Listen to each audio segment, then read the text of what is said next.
Hi guys, so thank you so much for coming back to my channel and for subscribing and commenting your amazing comments that have, brought joy to me, that are like giving me advice, but also letting me know that my videos are helping you and your financial journey. So like I said I posted on my previous budget with me video, I'm bringing you guys a video of 5 of the frustrations that I've been dealing with since I started my debt-free journey back in December, really serious and really taking my money situation very serious. And I just wanted to tell you the frustrations that I've gone through since starting, and it's about been 2 months now because we're almost in February, guys. Like in 2 days, that's February. So I just wanted to bring you some of the frustrations that I've gone through or going through, and just wanting to share things that have put me down, that have almost made me want to stop what I'm doing and just give up and call it like a bankruptcy for all I know. But I know this is possible, and even though it's hard, things like this happen. So my first frustration is family. Now, a lot of people think, family is very supportive, family has a lot of advice, and it's like the backbone to your foundation. But sometimes certain family members can have a negative impact in your financial peace journey. For instance, mine would be my parents.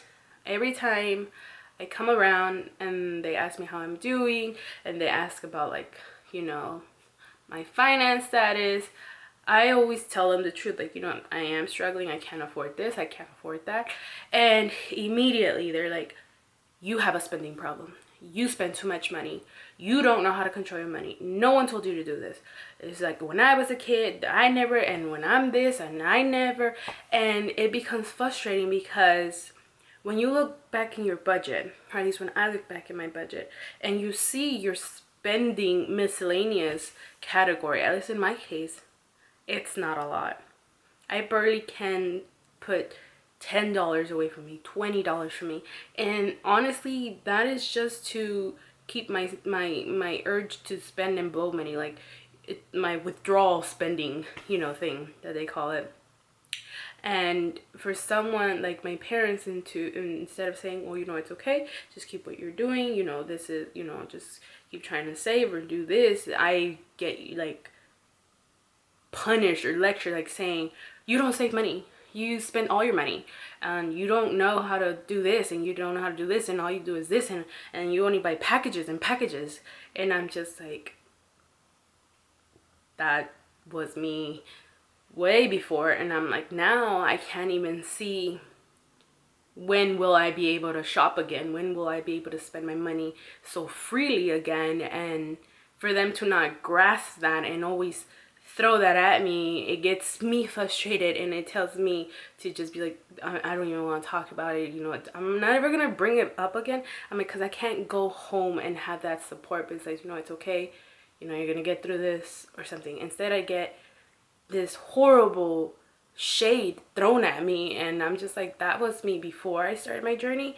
I'm different now. I try really hard to stay into budget, and for them to not see that is a very frustration that really does impact a person on their mood and their feelings towards, their financial status. So if you're a person and there's someone like confiding to you, like, hey, I'm struggling here, don't just be like, you're the problem, this is your problem, and this and this and this. Instead, just offer advice. Be like, listen to this person, there's this book, there is steps to getting into a better financial status.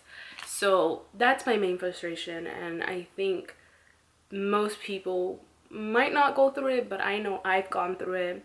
And a solution that I found is, sometimes my parents are very old-fashioned, and they didn't believe in extra spending, like credit cards or anything like that, or like my mom does, but my dad can keep her under control.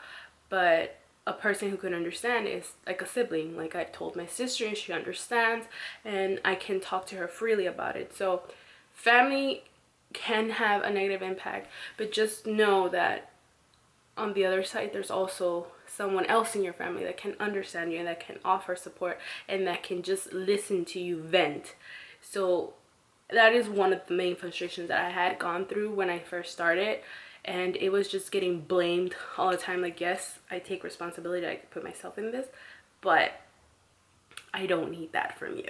And that was one of the main frustrations that I'm still trying to get over, because every time I bring up anything like, oh, I can't afford my bills today, I get immediately like yelled at, but I make it through. The second one is Murphy. When I started this, I was like, Murphy hits, it's a rainy day, this and this. And I'm just like, who is Murphy and what is a rainy day? Well, what happens is when you get in this financial journey and you start your emergency baby fund of $1,000, it seems almost impossible to complete it. And that's a frustration as well. But more of a frustrating factor is Murphy hitting you when you finally completed this small baby savings that took you forever, and then suddenly half of it or almost all of it is gone. Now that's the second frustration that I've gone through, and it has happened twice to me. The first one was in January, where my car was out of nowhere like, hey, I want to have some issues, and here you go, and here you deal with it. And it hurts so bad to just take out a big chunk of money from your emergency baby fund when you just know you had barely completed it. And in my sense, I sold very precious items that I had worked so hard to have, and for that to just go into a car because it just decided to just not want to function normally anymore really did take a hard hit on me. That kind of just meant, you know what, I just give up. I don't want to save anymore. I don't even want to try paying off debt. And then I would think back to myself, like, what if you had not saved $1,000? What would you have done then? You would have pulled out a credit card that would have gotten declined probably in my situation. So that was really frustrating to have, you know, this negative situation come and hit me and have forced me to take out of my funds. And then the second time was getting sick. I got sick towards the end of January, like about 2 weeks ago, a week ago. And I had to go to doctor's appointments and medicine. And all of that are medical bills. You get charged to see a doctor. You get charged for medicine. You get charged for a lot of things.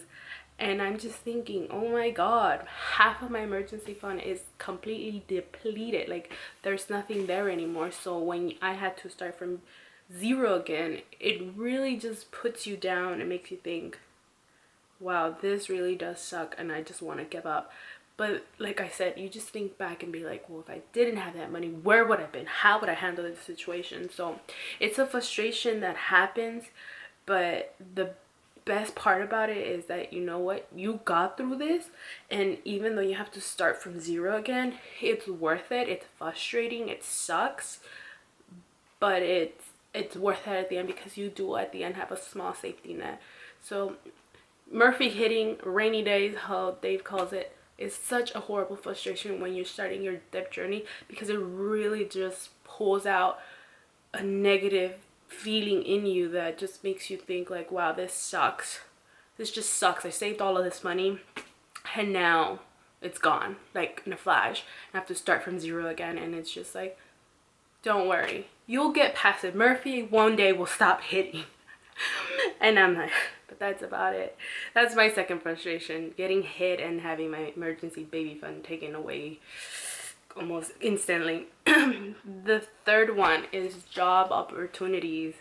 I know a lot of people comment, just bring your income up, get a second job, do this, do that, you know, just do side hustles, you know, sell your stuff and do this. And I'm like, I sell my stuff, I really do. And I'm like, and I have been applying to jobs and I have been going to interviews. The thing is, once I get down to it, one, I'm too overqualified. Two, I'm not experienced enough. And trust me, I've applied to McDonald's. I'm too overqualified to work there. I applied 3 times. Trust me. I'm like, I applied for like other pharmaceutical companies and other like morning jobs, so I can have 2 jobs, one in the day and one at night, because currently I'm like in the nighttime, so I have a whole morning open available to me. And sometimes it's like, well, you don't have enough experience. or why do you want to work here? You have a bachelor's degree. Like, no, no, we won't take you. You deserve better. And that's a frustration right there.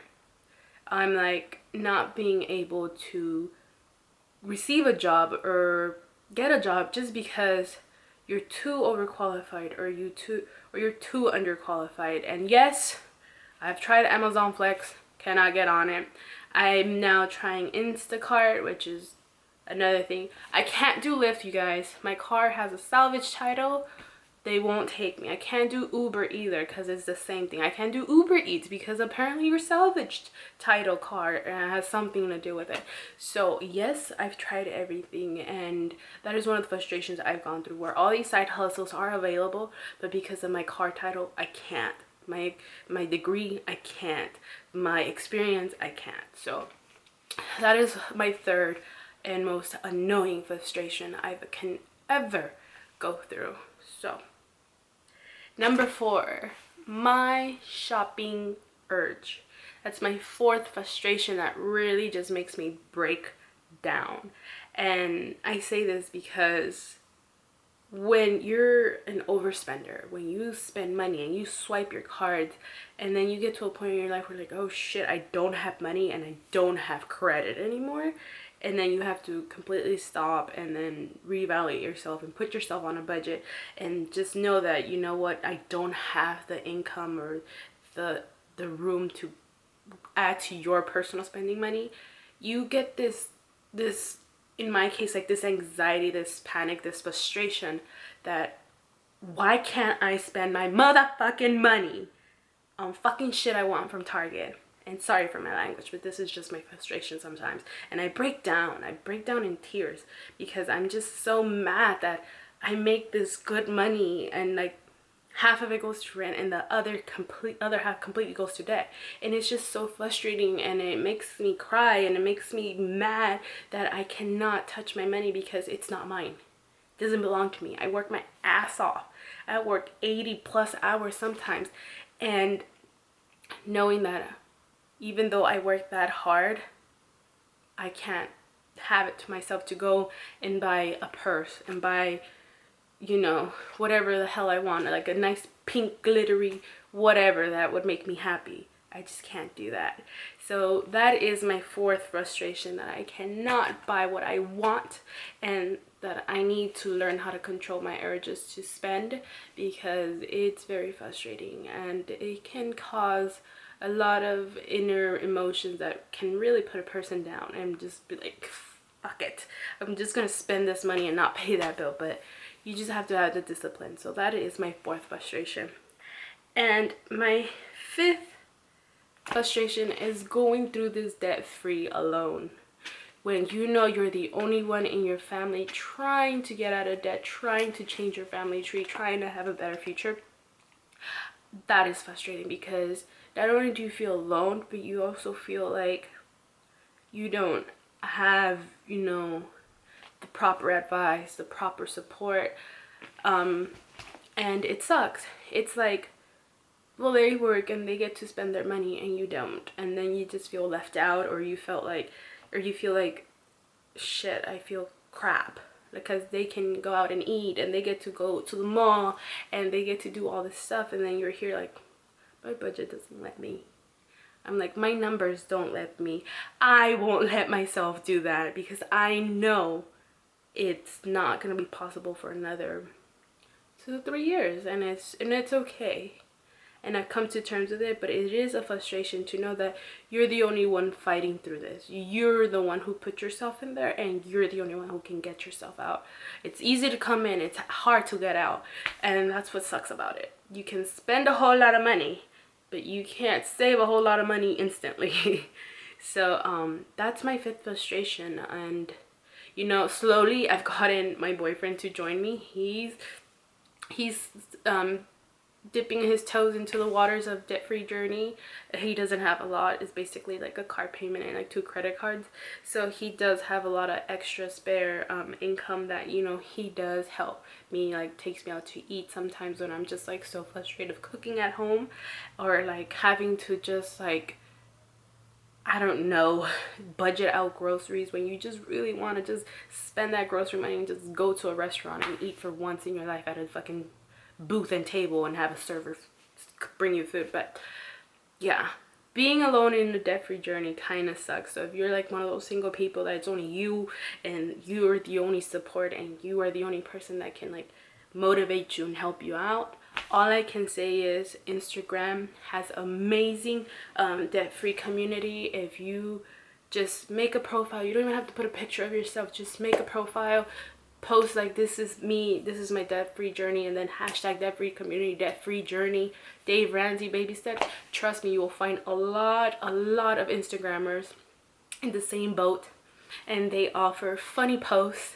They're very humorous, and they will comment on your pictures and they will support you, and then you will get a nice following and you will follow them back, and you will just see that there is a community of strangers that can uplift you and that can really just show their experience, even though like sometimes you're like, man, I wish I was in their like journey. They're already almost halfway done, but they do start the way you did at zero, and it's pretty crazy. But if you feel like me or sometimes you're just alone, grab your phone, download Instagram, make a profile, and just look through all the hashtags of debt-free community and debt-free journey snowballs. You will find people, and then you will find people through the frustrations of the baby steps. Baby step 1, really hard sometimes if you feel like it's eternal, but you get to see people struggling the same way you do, and then you're thinking, this is normal. Okay, I'm not crazy, I'm not giving up, and you'll just find the most amazing support. So yeah, you guys, these are my 5 frustrations that I've gone through. Sorry it was so like very honest and there was cussing involved, but that's just how I feel, and I hope you guys understand me and leave me positive feedback down below and let me know what you guys want to see next. I know I've got a request for like my small grocery runs. I will do that, I promise. And so sorry about the long video, but thank you so much for watching. You guys are amazing. You guys are really supporting me, and if you want to keep up with me even more, I do have an Instagram. I'll link it down below, and thank you so much for watching. Bye, guys.